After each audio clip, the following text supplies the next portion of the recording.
Hey guys, Wendy Day from Rep Coalition. I am here with the next installment of my 2020 vision.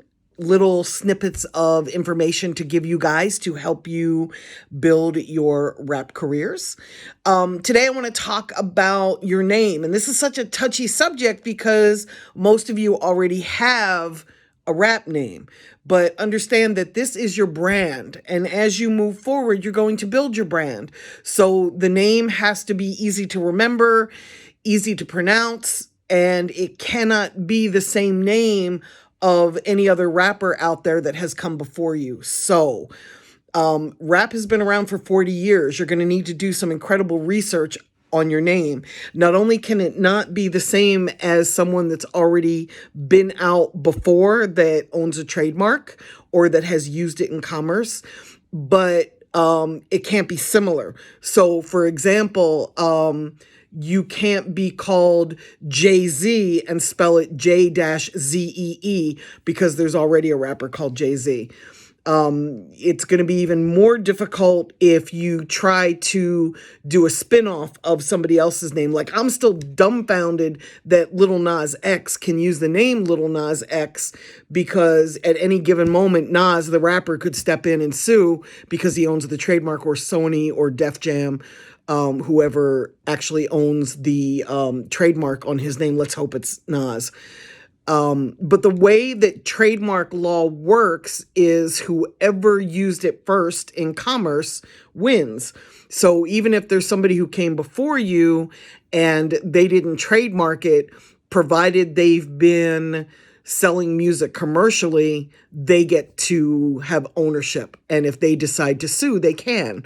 So it's really a great idea to have a trademark. I don't usually trademark my clients' names unless the name is something very similar to what's already out there. For example, when I was working with Trouble, the first thing I did was trademark his name to make sure that he had the rights to use Trouble. The last thing I wanted to do was see his investor spend a lot of money on building the brand of Trouble if, half a year or a year down the road, Trouble would get sued for using that name. So we just made sure that we could use the name before we trademarked it. With other artists, I don't necessarily do that. If their name is unique enough where they don't need to trademark it, we skip that expense because it roughly costs about anywhere from $1,000 to $3,000 to trademark a name, depending on who's doing it for you. I use a really inexpensive attorney out of Nashville, Tennessee to do the trademarking. I found him online by running a Google search to find an affordable attorney to do the trademarking.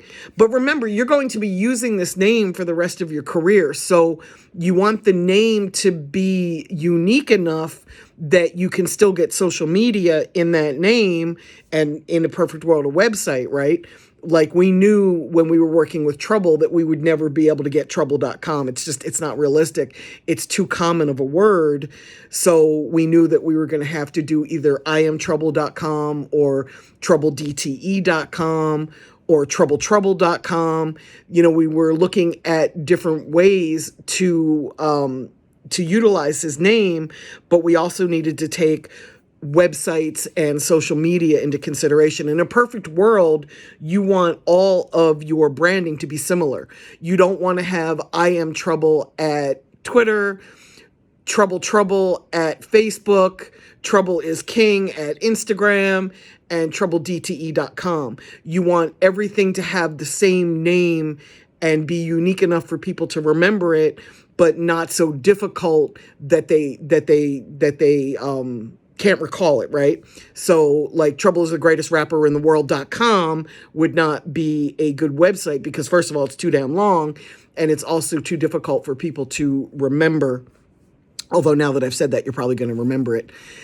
So make sure that when you're choosing your name, even if it's a rap name that you've used for your entire career, just make sure that it's a name that sums up who you are and that it's available on as many platforms as possible so that you can utilize it and make sure that you're not using somebody else's name. And sometimes that's a little hard.